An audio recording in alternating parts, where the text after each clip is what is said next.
April 28 Churachandpurda CM laktuna open gym sangagadaba numittugi ITLF ki hingsa yawba mopta stroke tawkiba mahaktu matam sangna Churachandpurda khundariba phurup kayagi yaifanaba thabak tawjarakpa mafamdugi ahal amani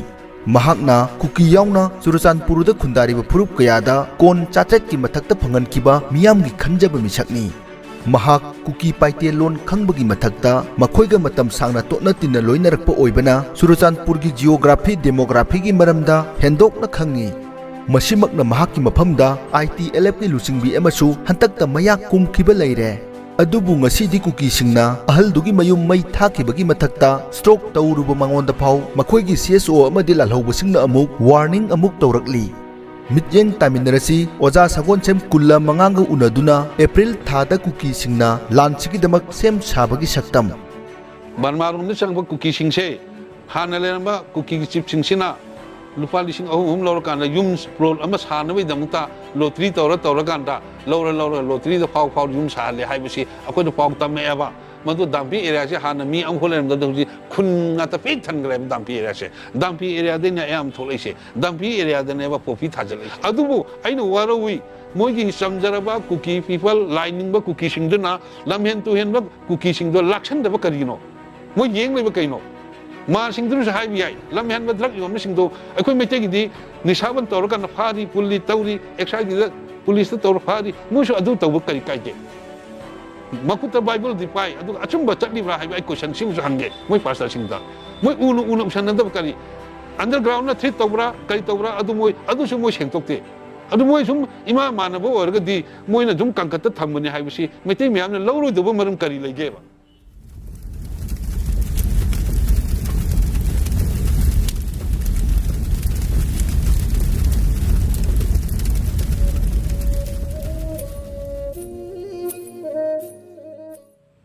Tami amadi Manipur ki mapanda lairiba minority mayam bu punchinduna makhogi yaifanabagi damak yam kana hotnabirakpa amadi aikhogi culture tradition bu yokhatnaba matam sangna hotnabirakpa oja sagol sem kulamanganga unabagi tamja amanga si lojari tanglaba matam kaithopibagi damak oja bu thagachari Kramjari oja matam kuhinasu ojana Churachandpurda laibirakpa haibado thoe Mafamduda ojana kari thengna birakpagi lanji gi mamangda haibado habek samlatna habi hoi handak si ikui dina 2023 gi sida horpasi ai siang haijege kuki amadi paite mar moi gangte simte digi thadau mokhoi singsi na strike ama tawgi moi relim saki moi achum tawraga koi kaino to ki maintain sidul tribe on bada yani yaroi haibigi matang sida moina rally mi satli adumakti moi peaceful ni adu loiraga amu no mani ni loiraga tang kuning ni fan sida CM lakani haidana Churachandpurda leiriba MLA LM khaute paulinen hauke bunjakil barte lejamang singati kaba adu dumaga makhoi toraga moina organizer oina moina sinimi sida gym sangaba sida aikoigi parja sing su loina lakpiu haina moina public ta phayana moina CP ra khola tawe ai su public leader moina nang MMDC gi president amsu oibanina ai si mayam na SK kawi SK nang su lao CM si ngai na mayam si sit arrangement to ro khoi sanga phamme yam darada pung ama phaning sit ngai re CM lak si ngai beni phamdana ngai besida ngahak leraga sengna haragadi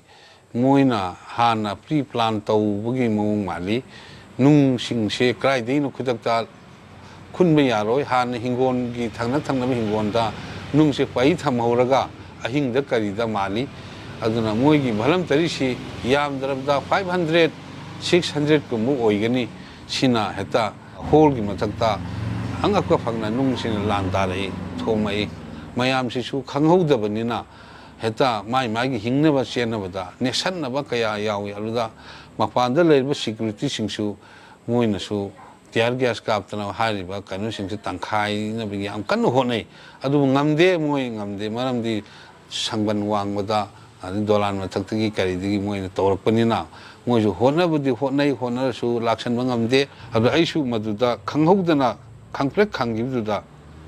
ꯒ꯭ꯌꯥꯟ ꯇꯥꯗꯅ ꯑꯩꯁꯤ ꯇꯨꯕꯅꯤ ꯑꯗꯨꯗ ꯑꯩꯁꯤ BP stroke ꯇꯧꯕꯒꯤ ꯆꯤꯟꯁꯦ ꯆꯤꯡꯕ ꯍꯧꯔꯛꯑꯦ ꯍꯧꯔꯛꯄꯗꯩꯗꯤ ꯏꯁꯤꯡ ꯑꯩꯒꯤ ꯂꯩꯔꯤꯕꯗꯨ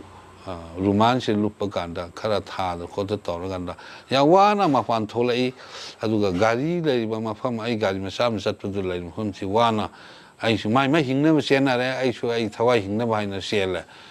ꯀꯅꯥꯅ ꯀꯅꯥ ꯍꯟꯅ ꯌꯦꯡꯅꯗ꯭ꯔꯦ ꯅꯦꯠꯁꯟꯅꯕ ꯀꯌꯥ ꯑꯍꯜ ꯂꯃꯟ ꯀꯌꯥꯁꯨ ꯋꯥꯟꯊꯔ ꯂꯩꯍꯧꯏꯀꯣ ꯇꯥꯡ 19ꯗ ꯇꯥꯡ 19ꯗ CM ꯂꯥꯛꯇꯣꯏꯅꯤ ꯑꯗꯨꯒꯤ ꯃꯃꯥꯡꯗꯁꯨ ꯑꯩꯈꯣꯏ ꯔꯦꯂꯤ ꯑꯃ ꯆꯠꯄ ꯍꯥꯟꯅ ꯔꯦꯂꯤ ꯑꯃ ꯆꯠꯈ꯭ꯔꯦ ꯇꯥꯡ ꯀꯌꯥꯗ ꯃꯣꯏꯅ ꯑꯗꯨꯗꯨꯅ ꯇꯥꯡꯁꯤ ꯑꯩ ꯃꯗꯨꯗꯨꯃꯗꯤ ꯕꯩꯍꯥꯠ ꯇꯧꯗ꯭ꯔꯦ ꯅꯨꯃꯤꯠ ꯀꯌꯥꯅꯤꯃꯨꯛꯀꯤ ꯃꯃꯥꯡꯗ ꯏꯀꯨꯏ ꯀꯨꯏꯗꯦ ꯅꯨꯃꯤꯠ 5-6ꯅꯤꯒꯨꯝꯕ ꯒꯦꯞ ꯂꯩꯀꯣ ꯑꯁꯤꯗ ꯃꯣꯏ ꯍꯥꯟꯅ ꯐꯥꯔꯁ ꯔꯦꯂꯤꯅꯤ ꯃꯈꯣꯏꯒꯤ ꯑꯗꯨꯗ ꯃꯈꯣꯏꯅ ꯁꯤꯖꯤꯟꯅꯈꯤꯕ ꯈꯣꯜꯂꯥꯎ ꯑꯣꯖꯥꯅ ꯇꯥꯕꯤꯈꯤꯕ ꯈꯣꯜꯂꯥꯎꯁꯤ ꯇꯥꯏ ꯃꯣꯏꯅ ꯍꯥꯏꯕꯁꯤ ꯃꯩꯇꯩꯁꯤꯡꯅ ꯑꯩꯈꯣꯏꯒꯤ ꯇ꯭ꯔꯥꯏꯕꯀꯤ ꯀꯣꯇꯥ ꯃꯨꯟꯕ ꯌꯥꯔꯣꯏ ꯑꯩꯈꯣꯏ ꯃꯩꯇꯩꯒꯤ ꯂꯝ ꯅꯠꯇꯦ ꯑꯩꯈꯣꯏ ꯀꯨꯀꯤꯒꯤ ꯏꯄꯥ ꯏꯄꯨꯒꯤ ꯂꯝꯅꯤ ꯑꯩꯈꯣꯏ ꯏꯄꯥ ꯏꯄꯨꯒꯤ ꯂꯝꯗ ꯑꯩꯈꯣꯏꯅ ꯌꯨꯝ ꯁꯥꯕꯗ ꯀꯔꯤꯒꯤ ꯃꯩꯇꯩꯁꯤꯡꯅ ꯊꯤꯡꯕꯅꯣ ꯀꯔꯤꯒꯤ ꯑꯩꯈꯣꯏꯒꯤ ꯀꯣꯇꯥ ꯅꯣꯏꯅ ꯀꯜꯂꯛꯄꯅꯣ ꯃꯨꯟꯕꯅꯣ ꯌꯥꯔꯣꯏ 19ꯒꯤ ꯊꯧꯗꯣꯛꯁꯤꯗꯅ ꯑꯣꯖꯥ ꯍꯣꯏꯅ ꯄꯨꯡ 11 ꯑꯗꯥꯏꯗꯒꯤ ꯉꯥꯏꯔꯛꯄꯗꯨꯅ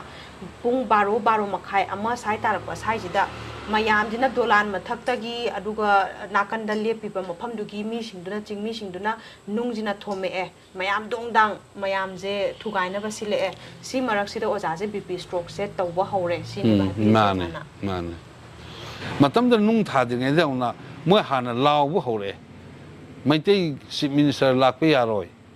ꯕꯤꯔꯦꯟ ꯅꯪ ꯑꯩꯈꯣꯏꯒꯤ ꯆꯨꯔꯆꯥꯟꯄꯨꯔꯗ ꯂꯥꯛꯄ ꯌꯥꯔꯣꯏ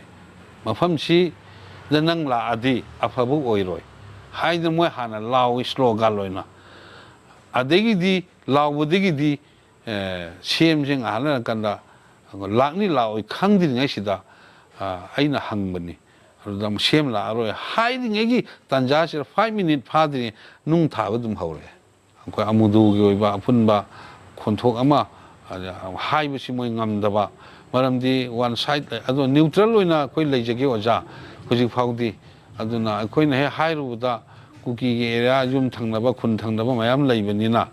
ꯃꯗꯨ ꯈꯤꯇꯪ ꯅꯨꯡꯉꯥꯏꯇ꯭ꯔꯦ ꯍꯌꯦꯡ ꯏꯔꯥꯡ ꯐꯕ ꯃꯇꯝꯗ ꯑꯩꯈꯣꯏ ꯆꯤꯡꯇꯝ ꯑꯃꯠꯇ ꯑꯣꯏꯅ ꯑꯩꯈꯣꯏ ꯂꯦꯞꯃꯤꯟꯅꯁꯤ ꯑꯗꯨꯒ ꯑꯩꯈꯣꯏ ꯃꯣꯔꯦꯜꯂꯤ ꯃꯅꯤꯄꯨꯔ ꯄꯤꯁ ꯂꯥꯛꯅꯕꯒꯤꯗꯃꯛꯇꯗꯤ ꯑꯩꯈꯣꯏ ꯏꯁꯣꯔꯗ ꯆꯔꯆꯇ ꯄ꯭ꯔꯥꯊꯅꯥ ꯇꯧꯏ ꯈꯣꯠꯂꯤ ꯑꯣꯖꯥꯒꯤꯗꯃꯛꯇꯁꯨ ꯅꯥꯕ ꯐꯕꯤꯅꯕ ꯑꯩꯈꯣꯏ ꯆꯔꯆꯇ ꯑꯩꯈꯣꯏ ꯄ꯭ꯔꯥꯊꯅꯥ ꯃꯤꯅꯤꯠ 5 ꯇꯧꯈ꯭ꯔꯦ ꯈꯣꯠꯈ꯭ꯔꯦ ꯀꯥꯏꯁꯨ ꯑꯗꯨꯝ ꯍꯥꯏꯕꯤꯔꯛꯏ ꯑꯩ ꯌꯥꯝꯅ ꯅꯨꯡꯁꯤ ꯃꯣꯏꯒꯤ ꯋꯥꯔ ꯇꯥꯕꯗ ꯑꯥꯏꯃꯣꯜꯒꯤ ꯑꯣꯖꯥ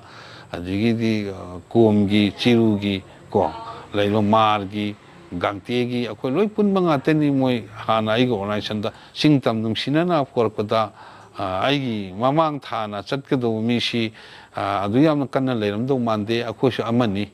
ꯂꯩꯔꯤꯕ ꯑꯣꯔꯒꯅꯥꯏꯖꯦꯁꯟ ꯃꯌꯥꯝꯁꯤꯡꯁꯤ ꯑꯩꯅ ꯍꯦꯜꯂꯦ ꯍꯥꯏꯕꯗꯤ ꯍꯥꯏꯖꯔꯣꯏ ꯑꯩꯈꯣꯏꯁꯨ ꯌꯥꯝꯅ ꯃꯃꯥꯡ ꯊꯥꯅ ꯑꯩꯈꯣꯏ ꯌꯥꯝ ꯀꯟꯅ ꯑꯀꯟꯕ ꯔꯣꯜ ꯂꯧꯖꯔꯛꯄ ꯍꯥꯏꯇꯥꯔꯦ ꯆꯤꯡꯇꯝ ꯅꯨꯡꯁꯤꯅꯅꯕ ꯑꯗꯨꯒ ꯇꯁꯦꯡꯅ ꯍꯥꯏꯔꯒꯗꯤ ꯀꯨꯀꯣꯁꯨ ꯑꯃꯅꯤ ꯀꯨꯀꯣꯁꯨ ꯌꯥꯝ ꯀꯟꯅ ꯍꯥꯏꯔꯤꯕ ꯑꯃꯨꯗꯣꯁꯤꯒ ꯖꯣꯏꯟꯂꯤ ꯋꯥꯛ ꯑꯗꯨꯝ ꯇꯧꯃꯤꯟꯅꯕ ꯅꯨꯄꯤꯒꯤ ꯂꯨꯞ ꯑꯃꯒ ꯂꯩꯀꯣ ꯂꯦꯗꯤꯁ ꯌꯨꯅꯥꯏꯇꯦꯠ ꯗꯤꯕꯂꯞꯃꯦꯟ ꯑꯣꯔꯒꯅꯥꯏꯖꯦꯁꯟ ꯍꯥꯏꯅ ꯑꯩꯅ ꯁꯄꯣꯔꯠ ꯇꯧꯏ ꯐꯥꯏꯜ ꯄꯨꯝꯅꯃꯛ ꯑꯩꯅ ꯄ꯭ꯔꯣꯁꯦꯁ ꯇꯧꯏ ꯑꯩꯅ ꯍꯪꯉꯦ ꯅꯣꯏꯒꯤ ꯀꯨꯀꯤ ꯏꯟꯄꯤꯒꯨꯝꯕ KSOꯒꯨꯝꯕ KKLꯒꯨꯝꯕꯅ ꯅꯣꯏꯒꯤ ꯃꯇꯦꯡ MLAꯁꯨ ꯅꯣꯏꯒꯤ ꯂꯩ ꯃꯇꯦꯡ ꯄꯤꯗ꯭ꯔꯥꯏꯕ ꯑꯁ ꯀꯔꯥꯏꯗꯩꯅꯣꯗ ꯃꯣꯏ ꯂꯤꯗꯔ ꯃꯈꯩ ꯁꯥꯌꯦꯡ ꯉꯥꯌꯦꯟ ꯇꯧꯅꯔꯒ ꯃꯣꯏ ꯇꯝꯕꯩ ꯋꯥꯅꯤꯀꯣ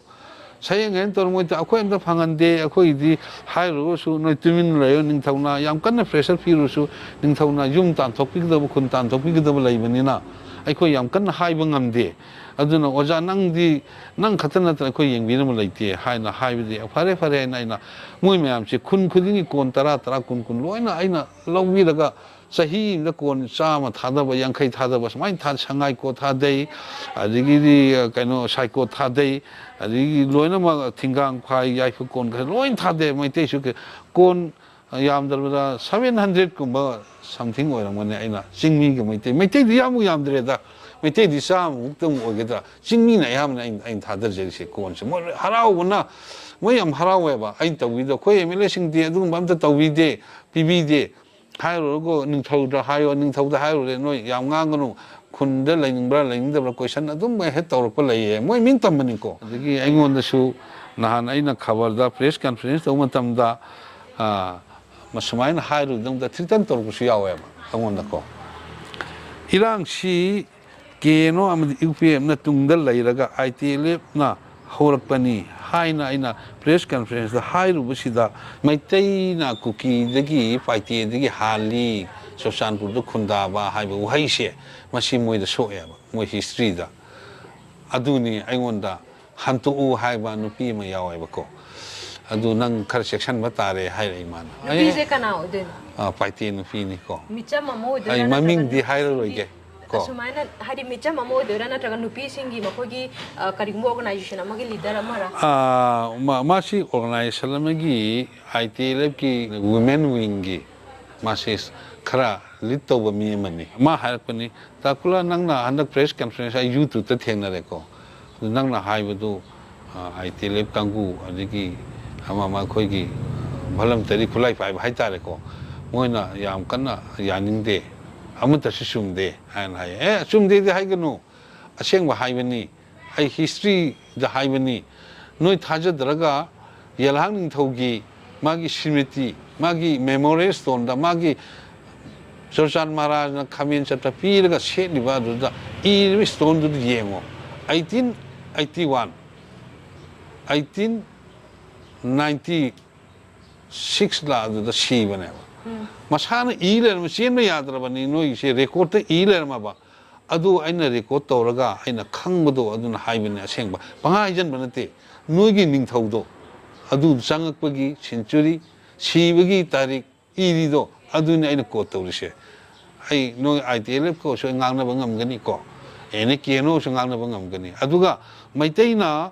1870ꯗ ꯆꯪꯉꯛꯑꯦ ꯍꯥꯏꯕꯁꯦ 1870ꯗ ꯁꯝꯊꯤꯡ ꯑꯗꯥꯏ ꯃꯅꯨꯡꯁꯤꯗ ꯃꯩꯇꯩꯅ ꯍꯥꯟꯅ ꯈꯨꯟꯗꯥꯔꯛꯇ ꯂꯥꯛꯑꯦ ꯍꯥꯏꯕꯁꯤ ꯑꯩꯅ ꯍꯥꯏꯔꯤꯁꯦ ꯂꯥꯟꯗꯦ ꯀꯨꯝꯕꯤ ꯄꯨꯈ꯭ꯔꯤ ꯍꯥꯏꯔꯤꯁꯦ ꯍꯧꯖꯤꯛ ꯂꯩꯔꯤ ꯈꯨꯃꯨꯖꯥꯝꯕ ꯍꯥꯏꯁꯦ ꯍꯧꯖꯤꯛ ꯂꯩꯔꯤ ꯃꯇꯥ ꯂꯥꯏꯔꯦꯝꯕꯤ ꯂꯩꯔꯤ ꯁꯨꯃꯥꯏꯅ ꯂꯩꯔꯤꯕ ꯃꯐꯝꯁꯤꯡꯁꯦ ꯃꯩꯇꯩꯅ ꯍꯥꯟꯅ ꯈꯨꯟꯗꯥꯔꯝꯕꯗꯒꯤ ꯃꯩꯇꯩꯅ ꯃꯇꯥ ꯂꯥꯏꯔꯦꯝꯕꯤꯕꯨ ꯏꯔꯥꯠ ꯊꯧꯔꯝ ꯇꯧꯔꯝꯃꯦ ꯍꯥꯏꯕꯒꯤꯗꯃꯛꯇ ꯃꯇꯥ ꯂꯥꯏꯔꯦꯝꯕꯤꯕꯨ ꯑꯩꯈꯣꯏꯅ ꯄꯨꯖꯥ ꯇꯧꯕ ꯑꯩꯈꯣꯏꯅ ꯏꯔꯥꯠ ꯊꯧꯔꯝ ꯇꯧꯕꯅꯤ ꯑꯗꯨ ꯈꯨꯃꯨꯖꯥꯝꯕ ꯂꯥꯏꯔꯤꯛ ꯄꯨꯡ ꯍꯥꯏꯁꯦ ꯍꯥꯏꯖꯟꯕ ꯅꯠꯇꯦ ꯃꯇꯝꯗꯨꯗ 1880 70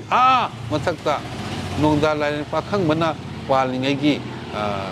33 AD ꯑꯗꯨꯋꯥꯏꯗꯒꯤ ꯈꯨꯃꯨꯖꯥꯝꯕ ꯃꯥꯏꯆꯧ ꯑꯃꯗꯤ ꯃꯣꯏꯔꯥꯡ ꯍꯤꯁꯇ꯭ꯔꯤꯗ ꯂꯩꯔꯤꯕ ꯄꯣꯠꯅꯤ ꯑꯩꯅ ꯍꯥꯏꯔꯤꯁꯦ ꯂꯥꯏ ꯍꯛꯇꯛꯀꯤ ꯋꯥꯔꯤꯅꯤ ꯈꯨꯃꯨꯖꯥꯝꯕ ꯍꯥꯏꯁꯦ ꯃꯇꯝꯗꯨꯗ ꯃꯩꯇꯩꯅ ꯃꯐꯝꯁꯤꯗ ꯇꯥꯔꯀꯥꯟꯗ ꯂꯣꯏꯅ ꯂꯩꯔꯝꯃꯕ ꯄꯣꯠꯅꯤ ꯀꯣꯟꯅ ꯅꯣꯏꯗꯤ 1881ꯗ ꯅꯣꯏ ꯆꯪꯉꯛꯀ ꯍꯥꯏꯕꯁꯦ ꯅꯣꯏꯒꯤ ꯏꯔꯤꯕ ꯍꯤꯁꯇ꯭ꯔꯤꯗꯣ ꯑꯗꯨ ꯑꯩꯅ ꯀꯣꯠ ꯇꯧꯕꯅꯤ ꯍꯥꯏꯖꯟꯕ ꯅꯠꯇꯦ ꯍꯥꯏꯕꯗꯤ ꯑꯣ ꯑꯗꯨꯔꯥ ꯅꯪ ꯀꯗꯥꯏꯗ ꯐꯪꯕ ꯌꯦꯡꯉꯨꯁꯣ ꯅꯣꯏꯒꯤ ꯌꯦꯂꯥꯝ ꯅꯤꯡꯊꯧꯒꯤ ꯁꯤꯃꯤꯇꯤꯗꯣ ꯑꯗꯨ ꯏꯔꯤꯗꯨ ꯌꯦꯡꯉꯨꯁꯣ ꯅꯣꯏ ꯊꯤꯗꯅ ꯄꯉꯥꯡ ꯉꯥꯡꯒꯅꯨꯅꯦ ꯏꯆꯟ ꯑꯅ ꯍꯥꯏꯈꯤꯕꯅꯦ ꯑꯩꯅ ꯍꯥꯏꯖꯅꯤꯡꯕ ꯑꯃꯗꯤ ꯂꯩꯕꯥꯛ ꯃꯤꯌꯥꯝꯗ ꯑꯩꯈꯣꯏ ꯂꯥꯟꯁꯤ ꯃꯩꯇꯩ ꯍꯥꯟꯅ ꯍꯧꯕꯅꯤ ꯃꯩꯇꯩꯅ ꯍꯥꯟꯅ ꯍꯧꯕ ꯅꯠꯇꯦ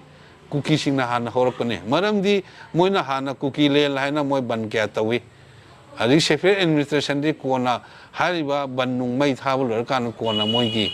MLA 9 10ꯅ ꯁꯣꯏ ꯇꯧꯔꯀꯥꯟꯗ ꯑꯩꯈꯣꯏ ꯁꯦꯐꯤꯌꯔ ꯑꯦꯗꯃꯤꯅꯤꯁꯇ꯭ꯔꯦꯁꯟ ꯇꯥꯅꯤ ꯈꯣꯠꯅꯤ ꯍꯥꯏꯅ ꯃꯣꯏ ꯀꯥꯡꯊꯣꯔꯛꯄꯁꯦ ꯃꯁꯦ MMDCꯅꯁꯨ ꯑꯩ ꯑꯦꯁ ꯗ ꯄ꯭ꯔꯁꯤꯗꯦꯟ ꯑꯃ ꯑꯣꯏꯅ ꯑꯩ ꯀꯟꯗꯦꯝ ꯇꯧꯏ ꯌꯥꯔꯣꯏ ꯃꯅꯤꯄꯨꯔ ꯀꯥꯏꯕ ꯌꯥꯔꯣꯏ ꯃꯩꯇꯩꯒꯤ ꯂꯝ ꯅꯠꯇꯦ ꯖꯥꯇꯤ 34ꯁꯤꯒꯤ ꯑꯄꯨꯟꯕꯒꯤ ꯂꯝꯅꯦꯕ ꯂꯩꯕꯥꯛꯁꯤꯗꯤ ꯀꯨꯀꯤꯅ ꯍꯦꯛꯇ ꯉꯔꯥꯡ ꯅꯍꯥꯟꯗ ꯍꯦꯛꯇ ꯆꯪꯉꯛꯀꯥꯟꯗ ꯕꯔꯃꯥꯗꯒꯤ ꯆꯪꯁꯜꯂꯛꯀꯥꯟꯗ ꯃꯈꯣꯏꯅ ꯍꯦꯛꯇ ITLF ꯁꯦꯝꯕ KNO ꯑꯃꯗꯤ UPFꯅ ꯋꯥꯔꯤ ꯁꯥꯔꯤꯕ ꯃꯣꯏꯅ ꯀꯔꯤꯒꯤꯗꯃꯛꯇ ꯕꯦꯛꯇ ꯂꯩꯔꯀꯥꯟꯗ ꯏꯟꯁꯜꯂꯀꯥꯟꯗ ITLF ꯁꯦꯝꯕꯅꯦꯕ ꯑꯇꯩ ꯅꯠꯇꯦꯕ ꯃꯣꯏꯅ ꯃꯅꯤꯄꯨꯔ ꯀꯥꯏꯔꯣꯏ ꯍꯥꯏꯅ ꯑꯦꯒ꯭ꯔꯤꯃꯦꯟ ꯇꯧꯅꯕ ꯃꯇꯝꯗ ꯃꯅꯤꯄꯨꯔ ꯀꯥꯏꯗꯕ ꯍꯥꯏꯅ ꯀꯥꯏꯍꯜꯂꯣꯏ ꯏꯟꯇꯤꯒ꯭ꯔꯤꯇꯤ ꯀꯥꯏꯍꯜꯂꯣꯏ ꯁꯣꯏ ꯇꯧꯈ꯭ꯔ ꯃꯣꯏꯅ ꯀꯔꯤꯒꯤ ꯍꯥꯏꯗꯤ ꯗꯤꯚꯥꯏꯟ ꯔꯨꯜ ꯁꯥꯟꯅꯔꯀꯥꯟꯗ ꯃꯩꯇꯩꯗ ꯑꯣꯟꯁꯜꯂꯀꯥꯟꯗ ꯀꯥꯞꯍꯟꯕ ꯍꯥꯞꯍꯟꯕ ꯑꯗꯒꯤ ꯌꯨꯝ ꯃꯩ ꯊꯥꯕ ꯀꯔꯤ ꯃꯌꯥꯝꯁꯤ ꯆꯠꯊꯔꯛꯄꯅꯤ ꯑꯩꯈꯣꯏꯒꯤ ꯃꯩꯇꯩ ꯍꯧꯖꯤꯛ ꯑꯉꯛꯄ ꯐꯪꯅ ꯌꯥꯝꯅ ꯋꯥꯔꯤ ꯍꯧꯖꯤꯛ ꯃꯣꯏꯔꯥꯡꯗ ꯔꯤꯂꯤꯐ ꯀꯦꯝꯞ 10ꯃꯨꯛ ꯂꯩ ꯀꯨꯝꯕꯤꯗ ꯂꯩ ꯁ꯭ꯋꯥꯏꯗꯁꯨ ꯂꯩ ꯀꯅꯥꯒꯤ ꯈꯣꯡꯉꯥꯝꯄꯥꯠꯇꯁꯨ ꯂꯩ ꯂꯥꯡꯒꯣꯜꯗ ꯂꯩ ꯂꯣꯏ ꯂꯩ ꯃꯁꯤꯗ ꯋꯥꯅ ꯋꯥꯅ ꯈꯥꯡꯉꯤꯕꯅꯦꯕ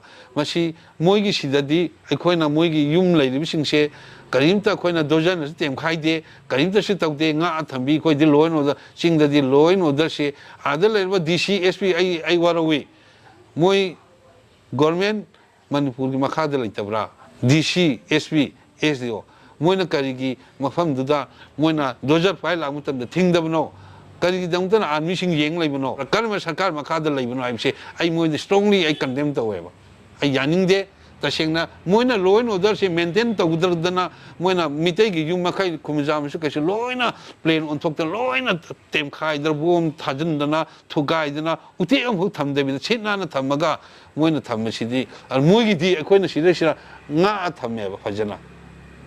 ꯑꯗꯨ ꯃꯣꯏꯒꯤ ꯃꯕꯨꯛ ꯐꯠꯇꯕ ꯑꯗꯨꯒꯨꯝꯕ ꯃꯤꯆꯪ ꯃꯤꯈꯥꯏ ꯅꯥꯏꯕ ꯀꯝꯃꯨꯅꯦꯜꯗꯨ ꯑꯁꯤꯗ ꯁꯨꯝ ꯇꯥꯛꯆꯔꯕꯅꯤ ꯃꯩꯇꯩꯒꯤ ꯌꯨꯝꯅꯦꯅ ꯎꯇꯦꯛ ꯑꯃꯨꯛ ꯊꯝꯗꯦ ꯑꯩꯈꯣꯏꯗꯤ ꯃꯣꯏꯒꯤ ꯄꯥꯏꯇꯦꯕꯦꯡ ꯀꯥꯏꯅ ꯀꯧꯖꯔꯝꯕ ꯑꯣꯜ ꯂꯝꯕ꯭ꯂꯦꯟ ꯀꯧꯖꯔꯝꯕ ꯅ꯭ꯌꯨ ꯆꯦꯀꯣꯟ ꯀꯧꯖꯔꯝꯕꯁꯦ ꯑꯩꯈꯣꯏ ꯉꯥꯛꯇꯅ ꯊꯝꯃꯦꯕ ꯒꯦꯝ ꯚꯤꯂꯦꯖꯀꯥꯗꯣ ꯉꯥꯏꯍꯥꯛ ꯁꯥꯎꯕꯒꯤ ꯏꯔꯥꯡ ꯊꯣꯛꯄꯒꯤ ꯈꯔ ꯊꯨꯒꯥꯏꯔꯝꯕ ꯚꯂꯟꯇꯔꯤꯁꯤꯡꯅ ꯑꯗꯨꯒ ꯃꯣꯏꯗꯧꯅ ꯋꯥꯈꯜ ꯐꯠꯇꯕ ꯈꯟꯗꯅ ꯑꯩꯈꯣꯏ ꯃꯩꯇꯩꯁꯤꯡꯅ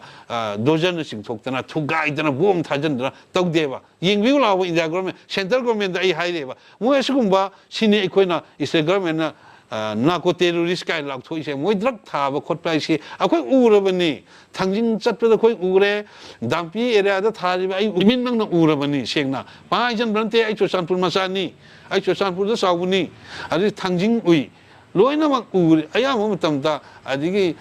ꯍꯧꯕꯤꯁꯤꯡꯁꯦ ꯑꯌꯥꯝꯕꯅ ꯂꯣꯏꯅ ꯄꯣꯄꯤ ꯉꯥꯛꯇꯅꯤ ꯁꯉꯥꯏꯈꯣꯜ ꯑꯦꯔꯤꯌꯥꯒꯤ ꯄꯤꯄꯜꯁꯤꯡ ꯑꯗꯨꯕꯨ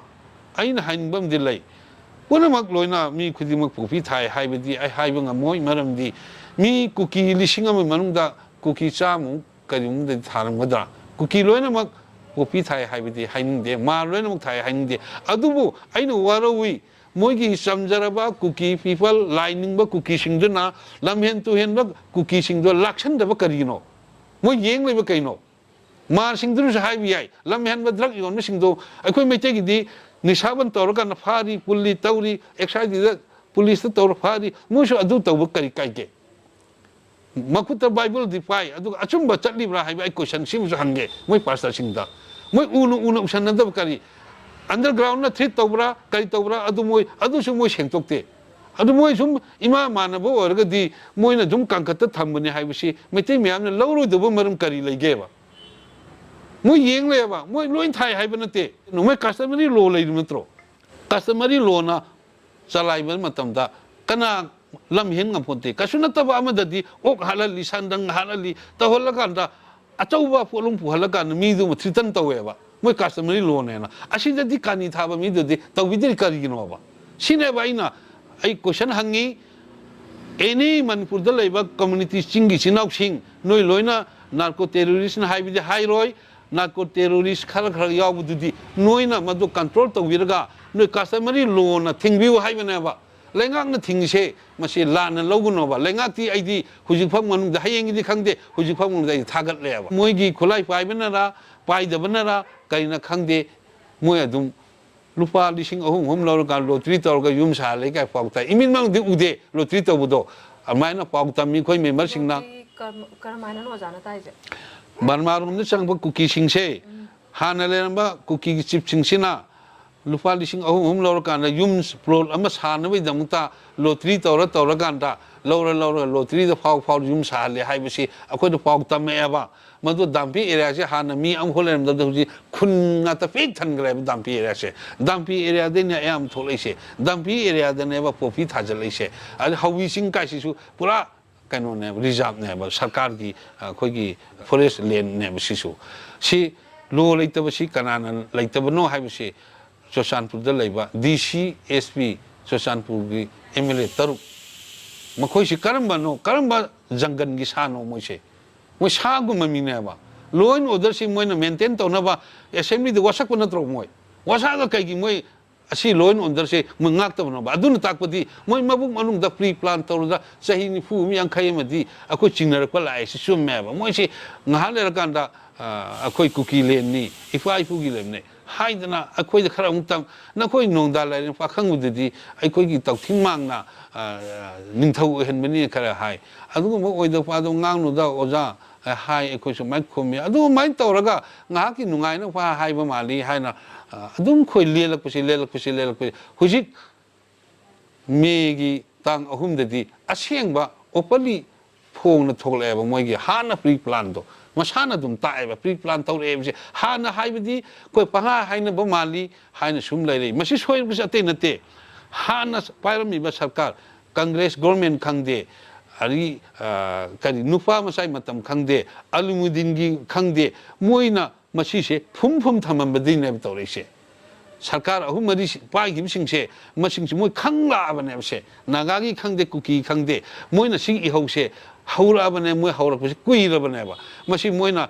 nakhai sengam da ba clear torum da ba adu dunna ne ba ngasi hujik se pokhai bi wa ne ba biren matam da pokhai ba ne ba ai seng na hage ai di biren mi sunate ai di ama sunate aseng ma hage ibu bi matam da ta seng na di yam kallabane matam da pokhai du khaitang wat matam da tien hauki khoi gai khang ko asing ba khara yaw bu gi jang ta hujik pokhai de khoi government sok na habi mong ne matam du de hauda haura ba ne 81 dagina sifang manung sida noi ga khoi ge laiminare matam du da noi kuki habi su laite thadou haraga khongsai haraga koi masak khange aba hujika da noi kuki haba umbrella ma sengpat pani matam dur keno laite matam du da KNF laite matam du da noi gi apun babodi amta laite aba ZRA ga pokti aba adu noina jogam ga haiba adigi di jalengam ga haiba adu ma haiganu adu hairaga di noi gi people singse makok ngaugani yawagani noi parjada wayaba noi kharana lana lambi chingba tawiganu adumba maitei ga ikhoi ga laise nong ta maitei gi lamne na hai gi ba laite ba ikhoi na maitei ga khoi ga nungsinana laimina ai akhoi anau ba kuki balma dagi ikui da sahi ahum mari manga sida balma dagi kuki change hemse noi yet kanu si chumma bani ta sengna balmis mayam anau mayam na kaushalaga da maitei da halhalli noi na hat du ngamdramni na noi na khunekta noi na moibu kaushalaga noi na laithok leraganda adunani keno na UPF na matung de leraga ITLF semi haibase sama chumani masi noi warogunu achumba haibani noibu khoina phattaba haibanate adonda to amuk hana laiminagumna nungsinan laiminasi anoba kuki di laibe yaroi NRC khoi su dik demand tawri India government su pirkene thajai NRC na tan su khoi maitai singna tangani hainaba yanadradi maramdi masi mituk mayam gi khundabam nateba adu hana lekiba kuki sinausing ama khongjai thadau su hairisi asidi aikoi karinta khoi warobu leite adu nungsinana leisi tawdabu aikoi gi thoiba manpur kanmisida thadau ariba hakip ariba wifi ariba mar ariba sing yauna aikoi ga punna manpur se kanminasi anowgi michang sanga noida karinta kana noina khalli modi inshallaganda noigi separate administration phangre supang phangoi sahi chama lan tawr su phangoi supi firoi maramdi aikoi mase yawana ifai puna a sahi lising dagi kandra lab lan kaya thengnaraga ifai pu kaya I kat kharaba nak kat kharaba phasi kaya taw kharaba lan yam galponi kanagi sahi tere khuntakpa makhan gi lan akoi thengna lawa noidebu akoi na kari ne pidoriba khujin mamang pakpa manipur da yaroi akoi maitei na noi da lan tawde ko de lan ngakpani noi na lan tawrakpani noi sisu akoi area la sangsal lakana nomai pai sangsal ko gi la ngak na bi akoi na ngak thok ko da narai bu thibi yawgi bududi adudi yawrum gani akoi thawoina noi gi Churachandpur da ani modbung da ali saikunda changa maitei amtana lan kapala kro adu history po thoba yaroi da bawa na chinthi bawa ngangnu bible paire harga aidi ishor machani de haiba adu kari akoi maitei sanga ga no Churachandpur da laga noi amta halabro noi di kari changai basida adu de khoi ngak tiya da na de khoi sidori ba ngak terdi akoi su mi ni ne aduna akoi nungsinasi hanugumna laiminasi kanaroi la lepsi और central government जो हाइजरी Manipur government ना इंसान बिगनो अमित शाह जी आई हाइजरी अमित शाह जी दा आई हाइजरी prime minister आई हाइजरी नुमी हुमनी द लोइबे याब फोनी लीला युम येंग बिगनो मी या वाना रे रिलीफ केम द वाना खांगी नोइना पैसा खर फीने हारगा फीसु फीदे अदुन फी आरोय yum साबीने हारगा sabiro yum leiraga anda kari yang saru dei ba loin thugai bi kari atang ba lam nung loina bleng da leire loina loiraga anda kari taru koi hingdoino kari taru koi chadoino ba aduna di ai haijari sengna ga central government haijari state government su haijari koi gi relief camp gi magi makunda changhan biu atei kasu pamde Churachandpur gi More gi Jiri gi Chanden gi punamak se loina mai makunda hanjal hanbiu adu duga yum su sabiu asibi gi su bibiu loira kanda government gi thabak chana ha po na ta kari sur saw doino ba ꯀꯩꯅꯣ ꯑꯩꯈꯣꯏ ꯆꯥꯎꯗꯣꯏꯁꯤꯕꯣ ꯂꯧꯁꯨ ꯂꯩꯇꯦ ꯆꯤꯡꯗ ꯃꯩꯇꯩꯒꯤ ꯂꯧ ꯑꯝꯇ ꯂꯩꯕ ꯅꯠꯇꯦ ꯆꯤꯡꯗ ꯃꯩꯇꯩꯅ ꯈꯨꯟ ꯇꯥꯕ ꯌꯥꯗꯦ ꯂꯝ ꯂꯩꯕ ꯌꯥꯗꯦ ꯑꯗꯨ ꯇꯧꯕꯤꯒꯅꯨ ꯋꯥꯟ ꯁꯥꯏꯗꯦꯠ ꯑꯣꯏꯕ ꯇꯧꯕꯤꯒꯅꯨ NRC ꯊꯝꯕꯤꯌꯨ ꯑꯗꯨꯒ ꯑꯩꯈꯣꯏ ꯃꯅꯤꯄꯨꯔ ꯏꯟꯇꯤꯒ꯭ꯔꯤꯇꯤ ꯀꯥꯏꯕ ꯌꯥꯔꯣꯏ ꯅꯣ ꯁꯦꯄꯔꯦꯠ ꯑꯦꯗꯃꯤꯅꯤꯁꯇ꯭ꯔꯦꯁꯟ ꯅꯣ ꯁꯤꯛꯁ ꯁꯦꯗꯨꯜ ꯃꯩꯇꯩꯁꯤꯡꯒꯤ ꯑꯣꯏꯕ ꯁꯦꯜꯐ ꯗꯤꯐꯦꯟꯁ ꯑꯣꯏꯅꯕꯒꯤꯗꯃꯛꯇ ꯃꯩꯇꯩ ꯔꯤꯖꯤꯃꯦꯟ ꯊꯝꯕꯤꯌꯣꯕ ꯏꯟꯗꯤꯌꯥꯟ ꯌꯨꯅꯤꯌꯟꯗ ꯑꯩꯈꯣꯏ ꯇꯤꯜꯂꯦ ꯍꯥꯏꯕꯗ ꯑꯩꯈꯣꯏꯅ ꯋꯥꯔꯧꯕꯁꯨ ꯂꯩꯇꯦ ꯅꯠꯇ꯭ꯔꯗꯤ ꯃꯤꯌꯥꯝꯁꯤꯅ ꯍꯧꯔꯛꯇꯅ ꯍꯧꯖꯤꯛ ꯃꯤꯌꯥꯝ ꯑꯃ ꯌꯥꯝ ꯁꯥꯎꯅꯔꯤ ꯃꯤꯌꯥꯝ ꯍꯧꯔꯛꯇꯅ ꯅꯣꯡꯃꯗꯤ ꯏꯟꯗꯤꯌꯥꯗꯒꯤ ꯅꯣꯏꯅ ꯉꯥꯛꯄꯤꯗ꯭ꯔꯗꯤ ꯑꯩꯈꯣꯏ ꯇꯣꯈꯥꯏꯅ ꯇꯥꯔꯒꯦ ꯍꯥꯏꯅ ꯃꯤꯌꯥꯝꯅ ꯍꯥꯏꯔꯛꯑꯣꯏ ꯍꯥꯏꯅꯤꯡꯉꯥꯏ ꯂꯩꯇꯦꯕ ꯍꯧꯖꯤꯛ ꯄꯤꯁ ꯀꯃꯤꯇꯤ ꯑꯃ ꯁꯦꯝꯅꯤ ꯑꯗꯨ ꯁꯦꯝꯕꯤꯌꯨ ꯌꯥꯏꯑꯕ ꯑꯊꯨꯕ ꯃꯇꯝ ꯁꯦꯝꯅꯤ ꯍꯥꯏꯔꯒ ꯁꯨꯝ ꯑꯩꯈꯣꯏ ꯁꯨꯝ ꯂꯩꯕꯗꯨꯗꯤ ꯇꯧꯕꯤꯒꯅꯨ ꯀꯨꯏꯃꯟꯒꯦ ꯊꯥ 4 ꯈꯥꯡꯉꯛꯄ ꯍꯥꯏꯁꯤ ꯑꯂꯥꯏꯕ ꯅꯠꯇꯦ ꯍꯥꯏꯅ ꯊꯝꯖꯒꯦ ꯌꯥꯝ ꯐꯖꯕ ꯋꯥꯐꯝꯅꯤ ꯑꯣꯖꯥ ꯃꯌꯥꯝꯅ ꯁꯥꯎꯔꯛꯄ ꯍꯥꯏꯁꯦ ꯑꯃ ꯍꯦꯛꯇ ꯀꯔꯤꯒꯨꯝꯕ ꯑꯃ ꯍꯦꯛꯇ ꯍꯥꯏꯔꯛꯄ ꯃꯇꯝꯗ ꯁꯔꯀꯥꯔꯅꯁꯨ ꯊꯤꯡꯕ ꯉꯝꯕꯒꯤ ꯀꯦꯄꯥꯁꯤꯇꯤ ꯂꯩꯔꯣꯏꯗꯣꯏꯅꯦ ꯍꯧꯖꯤꯛ ꯏꯟꯗꯤꯌꯥꯒꯤ ꯐꯤꯕꯝꯅꯨꯡꯗ ꯂꯩꯅ ꯃꯅꯤꯄꯨꯔꯁꯦ ꯀꯔꯤꯒꯨꯝꯕ ꯃꯆꯦꯠ ꯇꯥꯈꯤꯒꯗꯕ ꯑꯣꯏꯇꯥꯔꯒꯗꯤ ꯃꯅꯤꯄꯨꯔ ꯃꯤꯌꯥꯝꯅ ꯃꯅꯤꯄꯨꯔꯒꯤ ꯌꯦꯜꯍꯧꯃꯤꯁꯤꯡꯅ ꯑꯃꯠꯇ ꯑꯣꯏꯅ ꯍꯧꯒꯠꯂꯛꯑꯀꯥꯟꯗ ꯄ꯭ꯔꯤ ꯃꯔꯖꯔ ꯁ꯭ꯇꯦꯇꯁ ꯇꯥꯜꯂꯛꯄꯁꯨ ꯌꯥꯏ ꯍꯥꯏꯕꯁꯦ ꯁꯔꯀꯥꯔꯅ ꯁꯦꯟꯇꯔꯅ ꯁ꯭ꯇꯦꯠ ꯒꯣꯔꯃꯦꯟꯅ ꯈꯪꯐꯝ ꯊꯣꯛꯏ ꯃꯇꯥꯡꯁꯤꯗ ꯑꯣꯖꯥ ꯏꯂꯦꯛꯁꯟ ꯅꯪꯅꯕ ꯁꯦꯝꯈꯤꯕ ITLFꯁꯦ ꯁꯤꯅ ꯅ꯭ꯌꯨ ꯕꯔꯃꯤꯁꯁꯤꯡꯁꯦ ꯅ꯭ꯌꯨ ꯕꯔꯃꯥꯗꯒꯤ ꯆꯪꯉꯛꯄ ꯀꯨꯀꯤꯁꯤꯡꯁꯦ ꯃꯔꯨ ꯑꯣꯏꯅ ꯃꯈꯣꯏꯗ ꯐꯦꯚꯔ ꯇꯧꯋꯤ ꯃꯈꯣꯏꯕꯨ ꯈꯨꯟꯗꯥ ꯂꯩꯇꯥꯍꯜꯂꯤ ꯍꯥꯏꯕꯒꯤ ꯑꯣꯖꯥꯅ ꯎꯈꯤꯕ ꯈꯪꯈꯤꯕ ꯇꯥꯈꯤꯕ ꯂꯩꯕ꯭ꯔꯥ ꯂꯩ ꯑꯩ ꯇꯥꯈꯤꯕ ꯂꯩ ꯑꯩꯈꯣꯏꯒꯤ MMDCꯒꯤ ꯃꯦꯝꯕꯔꯁꯤꯡꯅ ꯄꯥꯎ ꯇꯣꯏꯅ ꯄꯤꯔꯛꯏ ꯕꯔꯃꯥꯗꯗꯤ ꯀꯨꯀꯤ ꯍꯥꯏꯕꯅꯤ ꯑꯩꯈꯣꯏ ꯁꯤꯗꯤ ꯀꯨꯀꯤ ꯂꯩꯇꯦꯕ ꯀꯨꯀꯤ ꯍꯥꯏꯕꯁꯤꯗꯤ ꯕꯔꯃꯥꯗꯒꯤ ꯆꯪꯉꯛꯄ ꯀꯥꯡꯕꯨꯁꯤ ꯀꯨꯀꯤ ꯍꯥꯏꯕ ꯋꯥꯅꯦꯕ ꯑꯗꯨꯒ ꯕꯔꯃꯥꯗ ꯑꯅꯤ ꯊꯣꯛꯏ ꯆꯤꯟꯁꯨ ꯀꯧꯋꯦꯕ ꯃꯣꯏꯁꯦ ꯀꯨꯀꯤ ꯑꯗꯨꯅ ꯀꯦꯅꯦ ꯍꯥꯏꯅ ꯉꯁꯤ ꯂꯩꯔꯤꯁꯦ ꯕꯔꯃꯥꯒꯤ ꯂꯥꯜꯍꯧꯕꯅꯦꯕ ꯕꯔꯃꯥꯗ ꯂꯥꯜꯍꯧꯔ ꯃꯅꯤꯄꯨꯔꯗ ꯃꯍꯨꯝ ꯁꯥꯖꯤꯜꯂꯒ ꯃꯅꯤꯄꯨꯔꯗ ꯗꯤꯃꯥꯟ ꯇꯧꯔꯛꯄꯁꯦ ꯌꯥꯅꯤꯡꯗꯦꯕꯁꯦ ꯃꯁꯤ ꯂꯩꯉꯥꯛꯁꯤꯅ ꯈꯪꯉꯤꯕ꯭ꯔꯥ ꯈꯪꯗꯤꯕ꯭ꯔꯥ ꯍꯥꯏꯕꯗꯨꯃꯗꯤ ꯑꯩ ꯑꯗꯨꯃꯗꯤ ꯍꯪꯅꯤꯡꯉꯤ ꯊꯝꯅꯤꯡꯉꯤ ꯑꯗꯨꯅ ꯂꯩꯔꯤꯕ ZRA ꯀꯥꯏꯕ ꯂꯨꯆꯤꯡꯕꯁꯤꯡꯁꯤꯁꯨ ꯕꯔꯃꯤꯁꯀꯤ ꯂꯨꯆꯤꯡꯕ ꯉꯥꯛꯇꯅꯦꯕ PS ꯍꯥꯎꯀꯤꯞ ꯍꯥꯏꯅ ꯀꯨꯌꯦꯅꯣꯒꯤ ꯂꯨꯆꯤꯡꯕꯁꯤꯁꯨ ꯕꯔꯃꯥ ꯃꯆꯥꯅꯦꯕ ꯑꯩꯈꯣꯏꯁꯨ ꯃꯩꯇꯩ ꯃꯌꯥꯝ ꯑꯃ ꯀꯁꯥꯔ ꯑꯁꯥꯝ ꯕꯪꯒ꯭ꯂꯥꯗꯦꯁꯇ ꯂꯩꯔꯤ ꯃꯌꯥꯝꯁꯦ ꯂꯣꯏꯅ ꯀꯧꯁꯟꯕ ꯉꯝꯃꯦ ꯑꯩꯈꯣꯏꯁꯨ ꯑꯩꯈꯣꯏꯗꯤ ꯀꯧꯁꯟꯗꯦꯕ ꯂꯣꯒꯤ ꯃꯅꯨꯡꯗ ꯆꯂꯥꯏꯔꯀꯥꯟꯗ ILP ꯄꯥꯁ ꯄꯥꯏꯍꯜꯂꯦꯕ ꯃꯩꯇꯩ ꯑꯣꯏꯔꯁꯨ ꯑꯩꯈꯣꯏꯗꯤ ꯅꯦꯇꯤꯚ ꯄꯤꯄꯜ ꯌꯥꯏ ꯑꯔꯤꯕ ꯇꯥꯔꯛꯄ ꯃꯈꯩ ꯌꯥꯏ indigenous kaiba dudi akhang hai intellectual mayam ama khana rakanta chumi lale da lengaka madu kari lege karai lege khana ka haigdam neba aina loina heta khangi haiba na chadi inglo kuki war ka haiba adugo ma thoksu thokta bado machine thira pa haiba haibiganu inglo kuki war ka dudi any kari sana jaw haibra kari matamdugi mite ama khana महाराज की मथक लान होबदा यानिंगदा खोंजाय मचा खरा खोमग लाकुदा भाई मतें खरा पांगोइना गुंडा खरा पु लाकुदी वरिदुनी अमुकसु मखोइगी cookie सिंगी खुलाकपा तरानी थोइना cookie पुमनमक्तुगी behalf दा मखोइगी महुत सिलकांदा मखोइना इरकपा mercy petition दजु याम मयेक्सिंगना मखोइना हायिबजे हौजिकी सना जावबा हारिबा मिसक्सिना अखोइबु लान लमजिंगबनी माना Simba ngaktani अखोइदी खंगजद्रे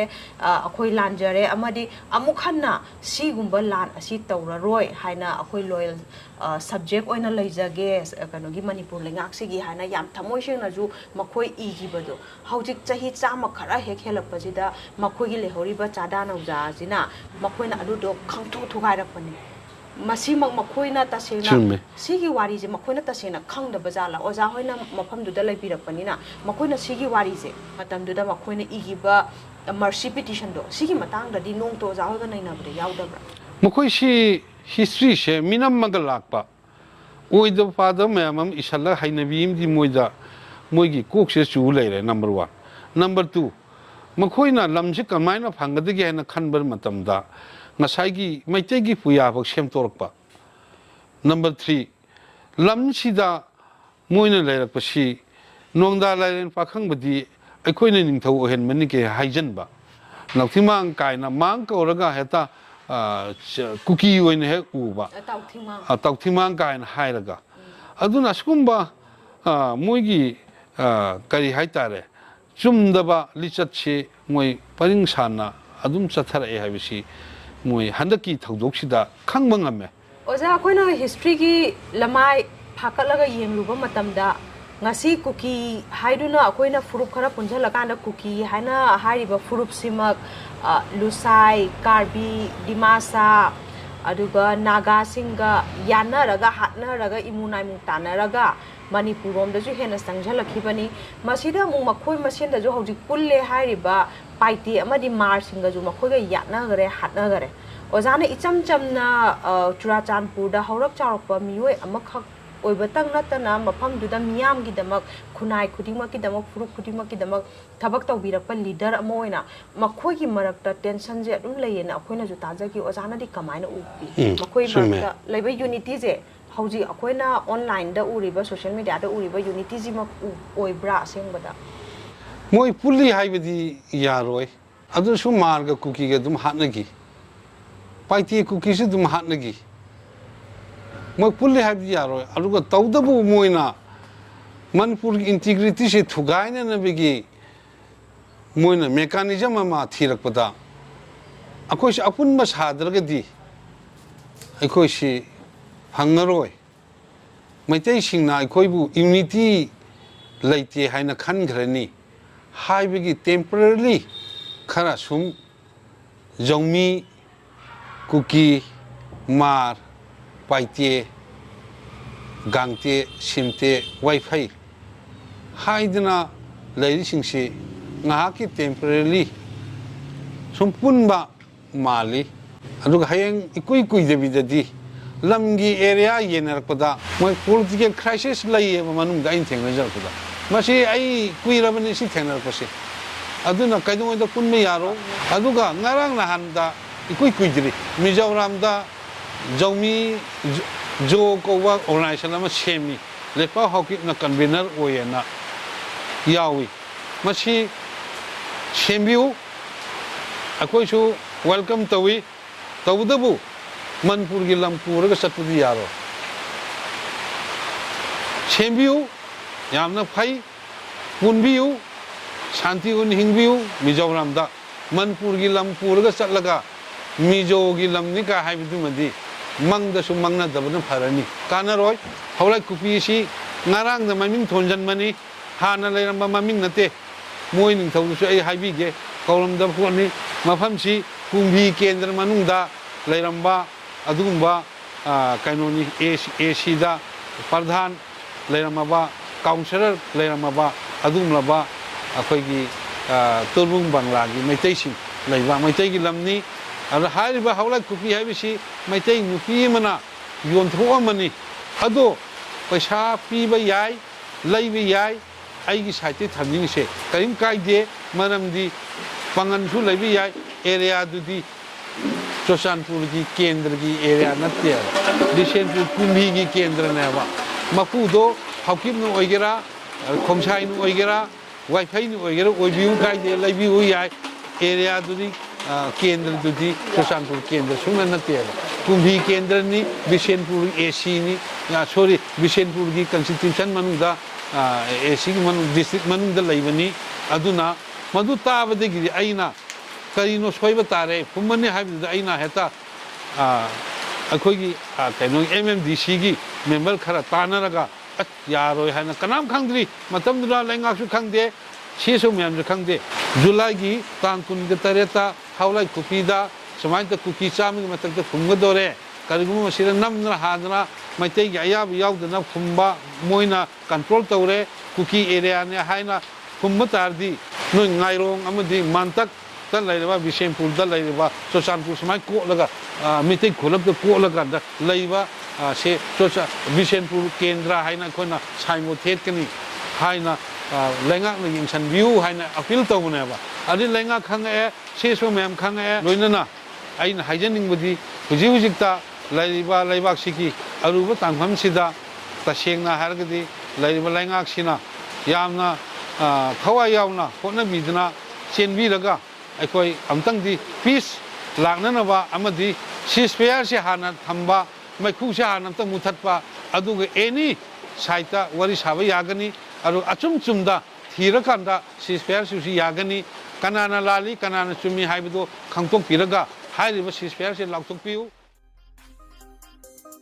ngasigidamakta ni matang asida tension jari mityeng tabiriba pumnamakku RK production gi maikaidagi agat jari